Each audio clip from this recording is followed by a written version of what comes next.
Yeah, so I think especially when you're talking about DEI in the workplace, implicit bias is something that comes up a lot because it's something that it's one of those things that you don't really see, and some folks don't even know that they have biases until they do a training and it's uncovered. And so what Mm, that is it's just talking about the areas that you don't pay attention to, the areas that you prejudge, the areas that you don't give that much um, attention to, and basically things that you sort of just don't care about, mm. or you look at it as something that is like, oh, I don't want to deal with that. I don't want to bring that into the organization. I don't want to talk through this because it makes me feel uncomfortable, basically. Beyond the Ball podcast.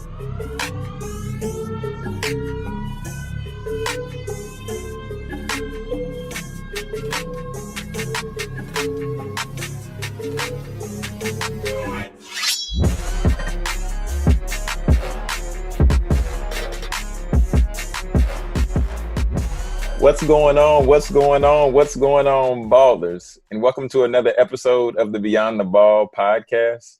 I'm your host, Jonathan Jones. And today we have Mr. Thomas Harris with us today. Just a brief little snippet about Mr. Harris. Like I've said, in just talking to you personally, I mean, I've definitely just been impressed just by your acumen, just by your resume.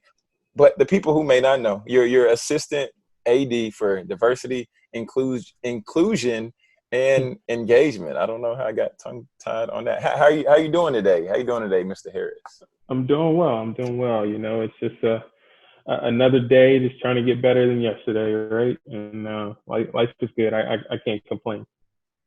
Good to hear. Good to hear. I always can appreciate when somebody, when you keep a positive perspective, because I'm really starting to realize that now more than ever before, that if people don't have that, they really can drag you down, like Absolutely. in a negative way. Like in Energy is everything. Energy is everything. definitely. So now I want to pass the ball to you and just give you a chance to just give a brief snapshot about yourself and about some of the work that you do. Yeah, for sure. So, as you said, I'm assistant AD for diversity, inclusion, and employee engagement with the University of Arizona.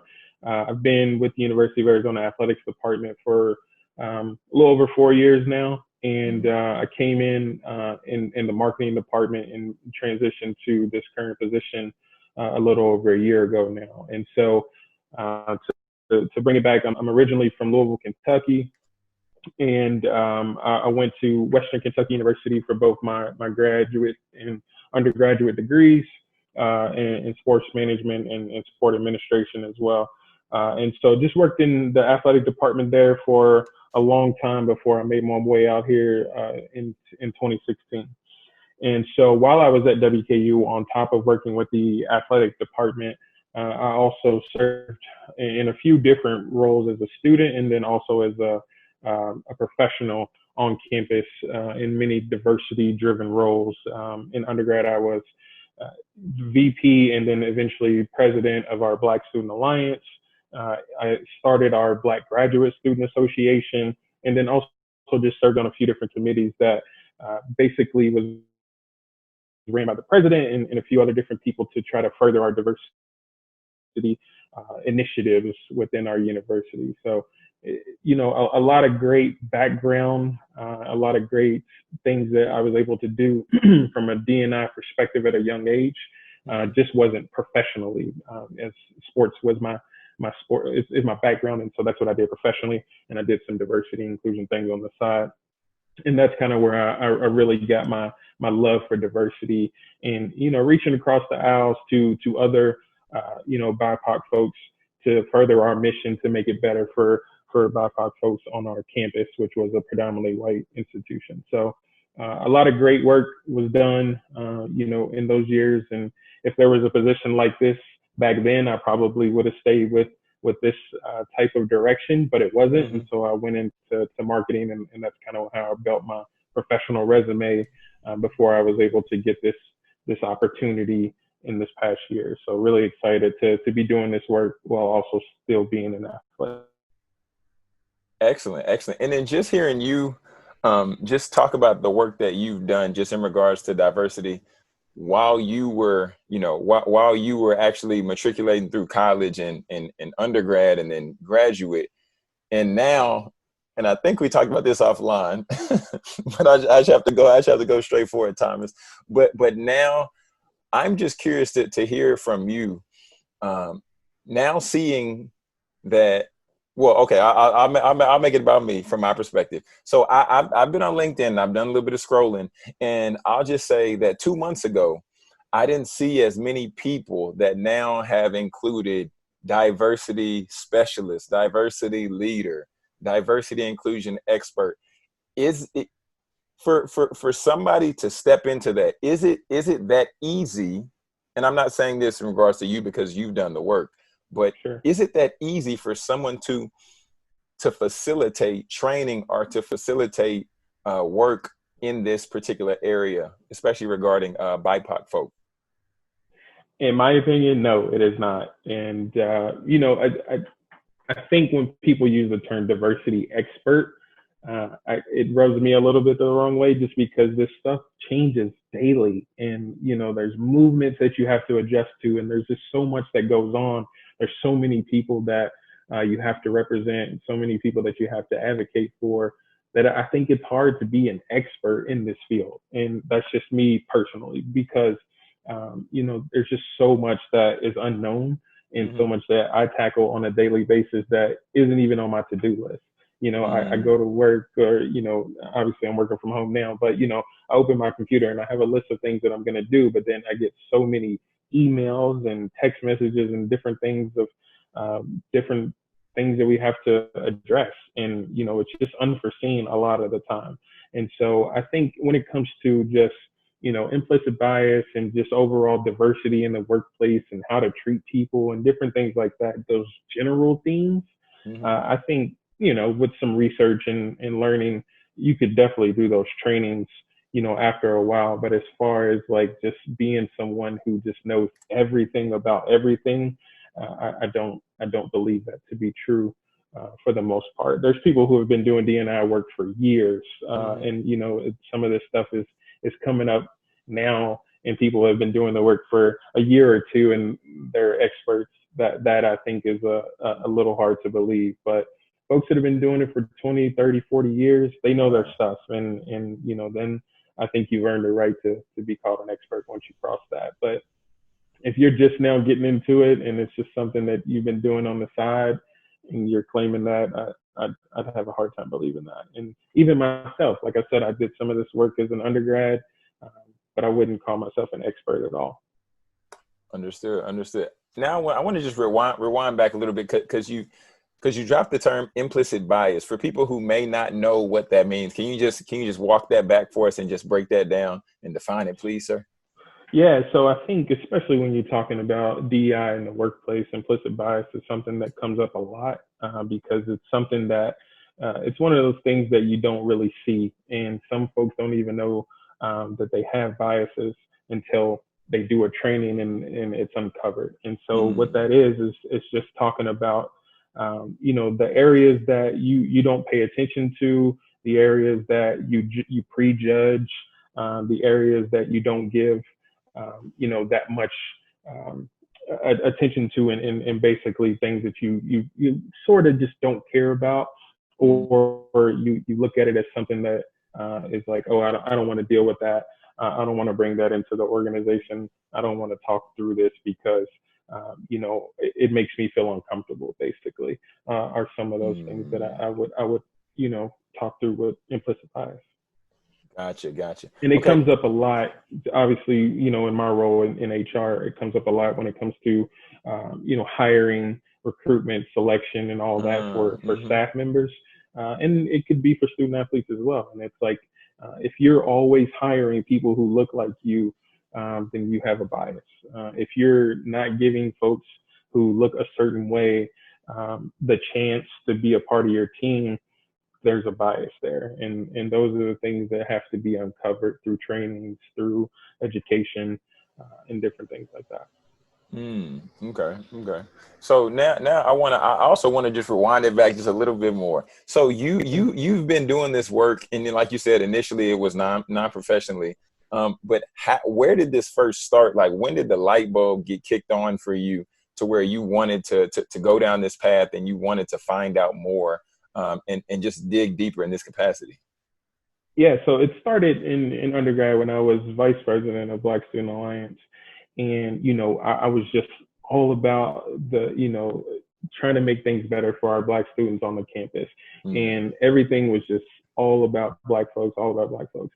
And then I started to realize that we weren't really getting a lot of headway on some of the issues that we wanted to address until we started bringing in other clubs. And so we started working with different marginalized groups, and then we formed a bond together, and we were able to work together to further our mission and our vision, and was able to get more eyes and ears on some of the things that we wanted to get done because we worked together as a collective. And so that was when I found out what the term diversity meant. And, I had a great mentor to kind of help me through what that looked like. And it was said, listen, you can still be a champion for Black folks on this campus, but if hmm you work together with other marginalized groups to expand your vision, expand your mission, then it's going to be better for everyone involved. And so that's when I realized, like, I can still be a champion for Black folks, but I can also be a champion for other folks who've been marginalized against. And then that's when I kind of had the love for diversity and inclusion, once I realized what that looked like. Yeah, I think that's an amazing point that you just shared, Thomas. Just understanding the fact that just like we were talking about before, people can have their own perspective, people can have their own opinion, people can have their own belief, but that doesn't immediately negate somebody else's opinion, belief, or perspective. And I just want to highlight that because I think that's something that needs to be brought to the forefront now more than ever, because Mm-hmm. I think there's just some things that's getting lost in translation now, just due to ignorance. Always sounds like such a rough word, but I think Sure. ignorance goes there. Like I think there's a little bit of ignorance that's causing some rift certain places where otherwise it may not be. Yeah, and I'd agree with that. And I've learned to embrace the term ignorance. And once again, that's part of this Mm, diversity and inclusion work because you don't know everything. You don't know mm, how to advocate for everyone until you actually sit down with them and learn what they want. Because, Latinx folks could want one thing here in Arizona, but they could want another thing at a different school, like say in the mm. South. Like, so you can't just say, I'm an expert in Latinx uh, culture or Latinx, how to advocate for Latinx folks because you don't know what it's like in other places. And so Mm, when I'm meeting with these groups, because one of the biggest things that I enjoy about my job is working with the different groups on campus, the cultural centers, the community councils, the diversity councils. And, in conversation, I'll just say, hey, listen, this could be my ignorance, but does this apply to X, mm. Y, and Z? Or this could be my ignorance, but I thought you all like this, and so I embrace that because once again, we don't know everything and it's going to be hard to know everything because no group is the same. Mm. Yeah, I like you saying that you embrace ignorance because I saw a tweet. I'm not sure how long ago it was, but ultimately I saw a tweet, and it was from somebody who was Caucasian, and they shared that ultimately we have to accept that we're going to get some things wrong, but ultimately we have to get started doing something, because if 100%. if we don't do something, then we won't know what we're doing right. We won't know what we're doing wrong. We won't be able to make progress because we'll be stagnant. I agree. I agree. And it's all about the unlearning as well. Like I think a Mm. lot of times, especially now in this movement, Black folks are telling their white counterparts like, listen, these are just things that you just have to unlearn. Like you're starting to see more and more people who just say, hey, I just didn't see it this Mm. way, or I didn't know these things happened. And I was a part of this problem because I didn't know it was a problem. And so we're asking folks to unlearn things. And I think everyone has to do that, for something when it comes to DI work. Certainly, certainly. And now I think, or now just seeing across my timeline and Instagram, and it seems like this generation of student athletes have had enough. like this generation of student athletes, because I mean, I believe this is tail end of millennial, and I believe it's tapping towards Generation X. And one thing I've seen about this generation is, first of all, they're more of a show me, don't tell me generation, Mm-hmm. and they want action, and they want action now. What do you think? What do you think about that, Thomas? Just as I know you've seen it on the timeline as well. Yeah, for sure. I mean, this Gen Z generation, they are all about action. They are all about don't tell me, show me, Mm-hmm. and that's students and student athletes alike as well. And so it's one of those things that I'm telling our coaches is like, listen, you have to know about these issues. You have to stay abreast Mm. on what's going on because the people that your student athletes and your prospective student athletes are looking up to are activists in their own right. You hear the story about Beyonce sitting down in a boardroom, not seeing anyone who looked like her. She got up and left and was like, I don't want my business to be here because you don't have anyone at this table who looks like me. Mm. Those types of, folks are looking up to Beyonce. And if she can stand for that, then I can stand for something that's on my level as well.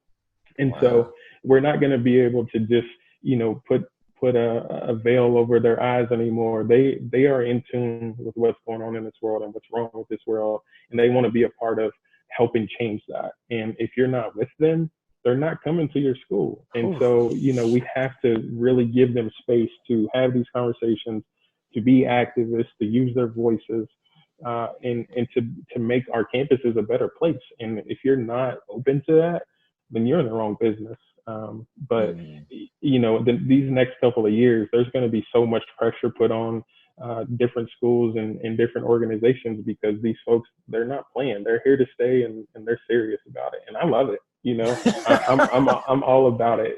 It's like I want to sit down with all the student athletes that want to have these conversations and just listen. Like I will turn my camera on mute and just listen and take notes, and then just say, okay, well, what can I do to help you? Because that's Mm. all they want to hear. Like they have these visions, they have these ideas, and so execution is something that some of them need help with, and that's what we need to be doing, is figuring out ways that we can execute their ideas and giving them platforms to use their voices.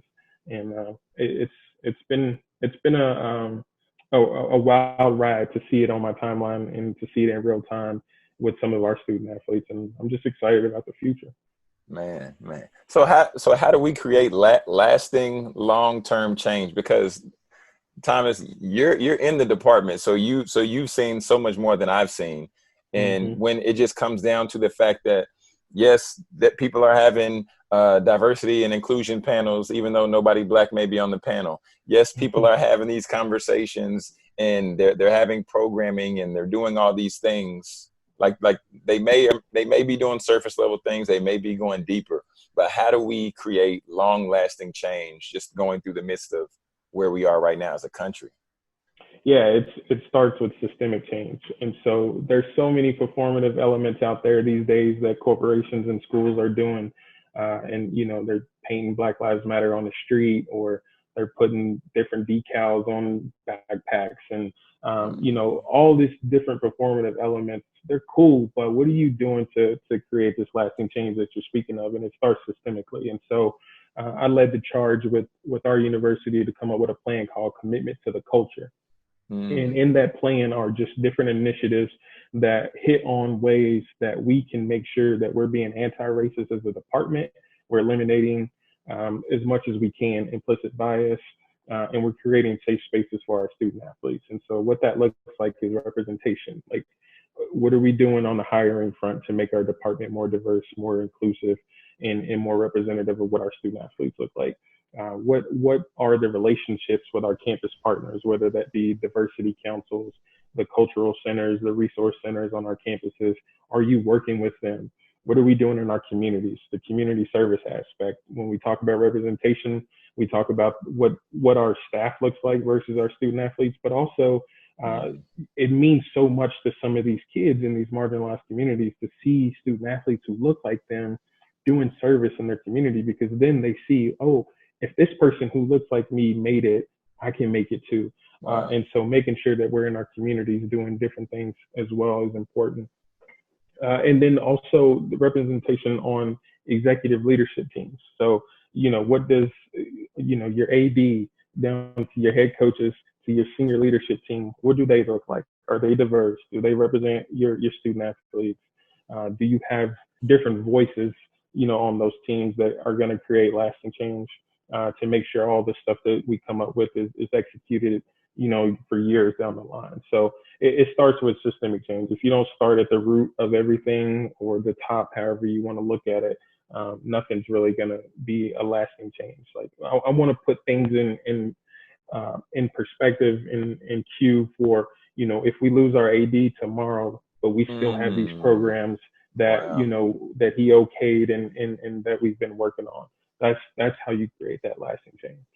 Wow, wow. Yeah, and I think just understanding that, just the way that you set that up, like if the AD is gone, then that means ultimately that everybody through and through has to understand the culture, and it truly has to be ingrained Mm-hmm. and truly I guess accepted or taken on by the people who are in there. If not, then we'll be able to identify where's the weak link, and we identify if something, something isn't up to snuff.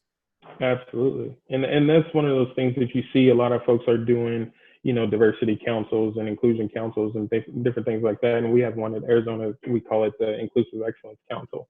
And Mm, so, that's where it starts. So there's hierarchy as far as like positions and diversity of ideas and different things within that committee where, we can create lasting change because we have coordinators, we have assistant directors, we have assistant athletic directors. We have senior associate athletic directors.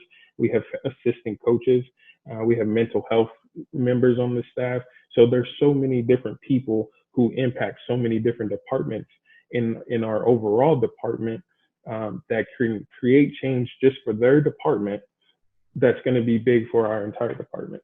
And so what mm, that does is, there's something that was created by our mental health counselor who happens to be on our Inclusive Excellence Council, but it's something that's going to be in our sports psychology department for years to come.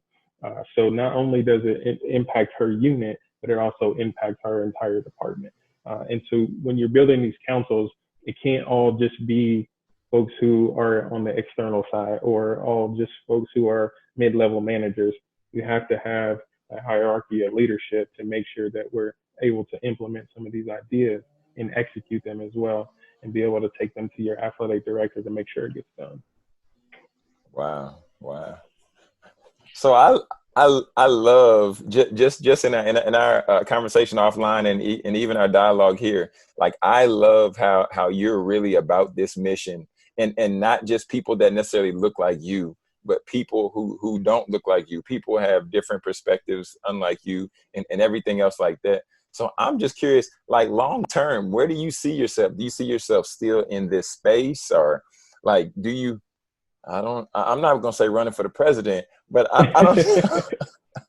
I'm just Yeah, curious. I'm curious. no, for sure. And I would say that, my story's unwritten and who knows, really. I don't think I Hmm. have aspirations to be an athletic director, but I do think that college athletics is my lane. And, Okay.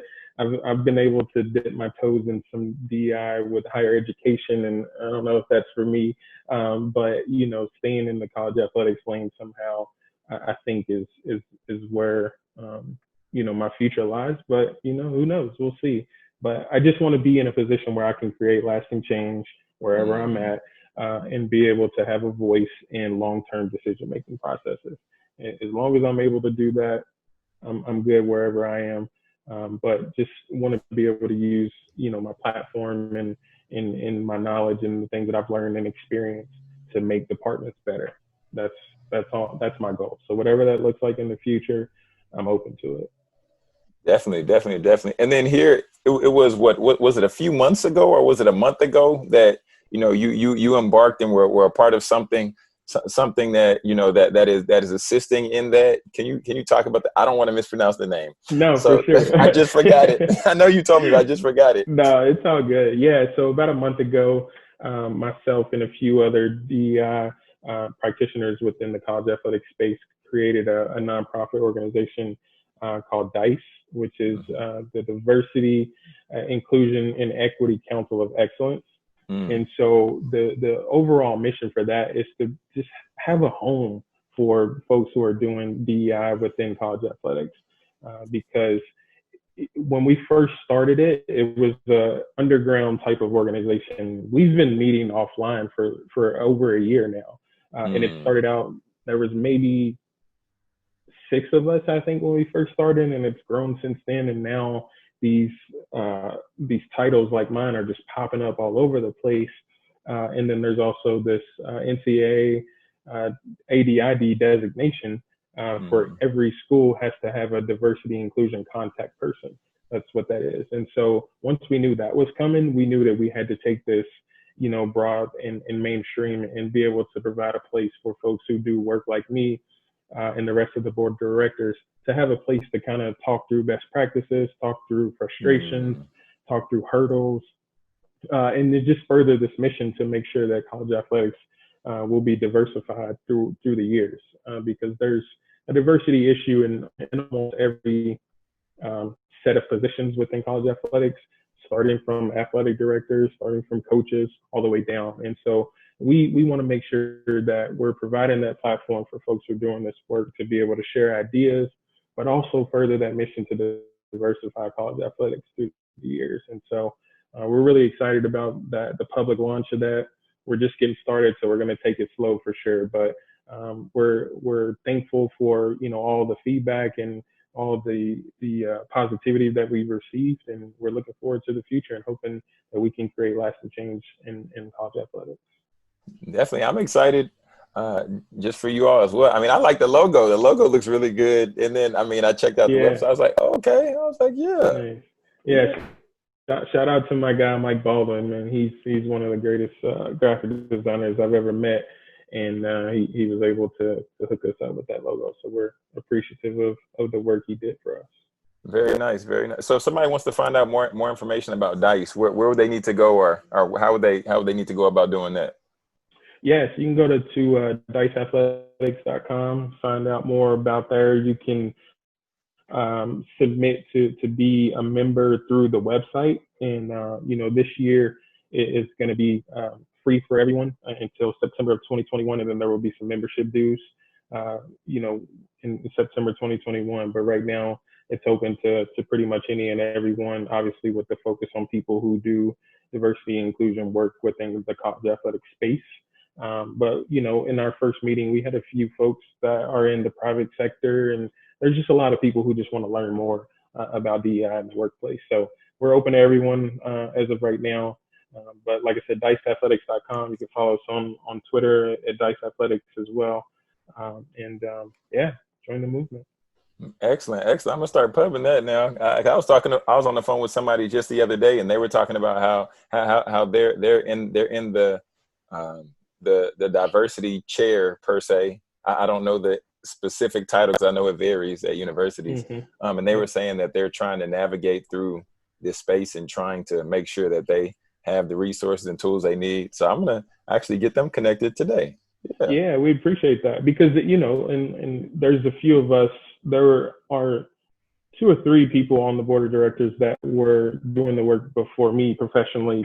Had the title. And so we all just have a range of experience that we can help with, but then there's also folks who will help, who will join, that will also be able to be a resource for people who are just now getting into this work. So it's not going to be one of those things where the board of directors are the only people trying to teach and educate. Like, it's going to be a collective family thing. And like I said, we're taking it one step at a time, going slow with the vision. So we're excited about what's to come. Yeah. I already follow the DICE Twitter page, but I'm definitely gonna follow a little bit more closely now, and just see as you continue to roll out things, continue to do impactful work, and just continue to move the mission, move the mission forward. I appreciate that. Yes, sir. So now, Thomas, where we are in this part of the show, like I told you before, I said this is the part where we do the 2-minute drill. Okay, and the 2-minute drill is just where I'm gonna just run through a few rapid fire questions. And then just have a little bit of fun. Then after that, we're gonna tie a bow, put a ribbon on it, and then we'll call it a day. So are you Are you ready? Let's do it. All right, and go. Favorite food? Pizza, What kind of pizza? pepperoni. Okay. Your favorite Netflix show of preference? Quarantine Netflix show of preference. Oh, that's hard. I'll say Ozark. That's on my mind, but I've watched so many. But Fair Ozark. enough. Fair enough. Fair Yeah. enough. What's the last book you read? Why are all the black kids sitting together at the cafeteria? Wow, Yeah. that's a true statement in the title. And tongue tie. What's your favorite podcast? Joe Budden podcast. Okay. And then last question is, what's one tip that you would give to a student athlete? Use your platform, and that could mean many things. It's if you want to jump in the activism space, do that. If you want to focus on community service, do that. But you have so much power as a student athlete, and using your platform for positive things and to create change, I think is the best thing that you can do as a student athlete. Boom. There it is. There it is. You successfully made it through the 2-minute drill. Now, this is just a bonus question, but but who is someone that you would like to see interviewed on the Beyond the Ball podcast next? Oh, there's so many people. I'll just name one of my board of directors, Sheridan Blanford, who is at Wisconsin. And she's awesome. She's someone that I knew had this role before me, and I reached out to her at the NCAA Inclusion Forum a couple of years back, and she was the one. She's a co-founder of Dykes.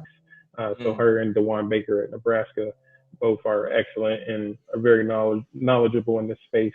And I think both of them have really good stories, former student athletes, and just doing really great work in the spaces that they're in. So Sheridan Blanford, DeJuan Baker. Sorry, that's two. Okay. Oh, no, you're fine. I talked to DeJuan like probably the start of quarantine. I need to get him on an interview, and then I might need you to just facilitate the hookup, the connection. Sure. So we definitely can make that happen. Now, I just want to just give you the opportunity just to let people know where they can find you, where they can follow you, and how they can connect with you, and resources or whatever you'd like to share at this time. Yeah. So, my email address is tharris1@arizona.edu. You can follow me on Twitter at tharris_3, the number 3. And and I'm also on LinkedIn, just, Thomas Harris, whatever. So feel free to reach out.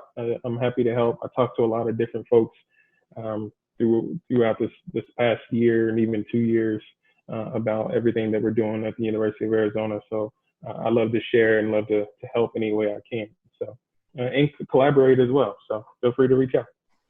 Excellent. There it is.